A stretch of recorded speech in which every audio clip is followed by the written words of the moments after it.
कुत्ता अर्पण एक हरामी, एक दुष्ट स्वभाव का लड़का था। उसे किसी से डर नहीं लगता था, न लोगों से, न कहानियों से, और न ही उन जगहों से जहां जाने से बाकी लोग कतराते थे। शहर में उसकी हरकतों से तंग आकर जब उसे पहाड़ियों के बीच बनी उस पुरानी हवेली की देखरेख का काम मिला, तो उसने इसे मजाक समझकर स्वीकार कर लिया। उसे लगा डर सिर्फ कमजोरों के लिए होता है।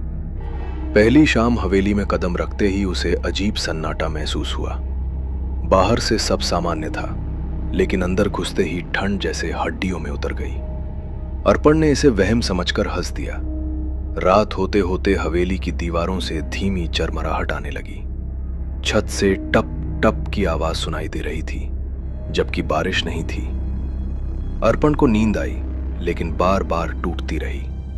हर बार आंख खुलने पर उसे लगता कि कोई उसे देख रहा है। फिर भी उसके चेहरे पर डर नहीं, बल्कि चिढ़ थी। उसे लगा हवेली उसे डराने की कोशिश कर रही है। उसी रात उसकी नजर बीच वाले हाल में टंगी एक बड़ी तस्वीर पर पड़ी। तस्वीर में राजा साहब थे, गंभीर चेहरा, सख्त आंखें और ऐसा भाव जैसे सामने खड़े इंसान का वजन तौल रहे हों। दूसरी रात माहौल और बदल गया। बिना हवा के पर्दे हिलने लगे। सीढ़ियों से ऊपर की ओर भारी कदमों की आवाज आई, जो धीरे धीरे राजा साहब की तस्वीर के सामने आकर रुक गई। अर्पण के दिल की धड़कन पहली बार तेज हुई, लेकिन उसने खुद को संभाल लिया। उसे लगा ये सब बस डर का खेल है। धीरे धीरे हवेली अर्पण के स्वभाव को जैसे पहचानने लगी। जब वो गुस्से में होता, दीवारों से तेज आवाजें आती। जब वो शांत रहता, हवेली भी चुप हो जाती।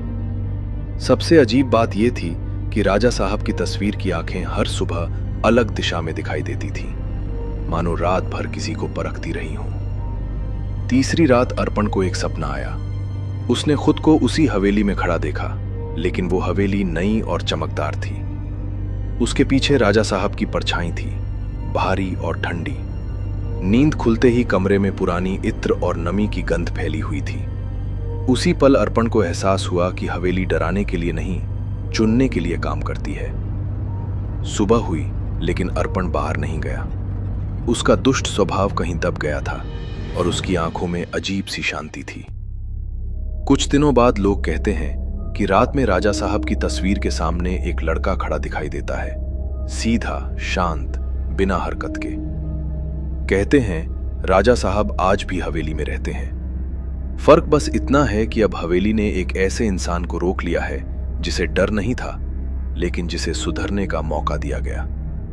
लाइक करो और स्पूकी स्पूकी नाइट को सब्सक्राइब करो।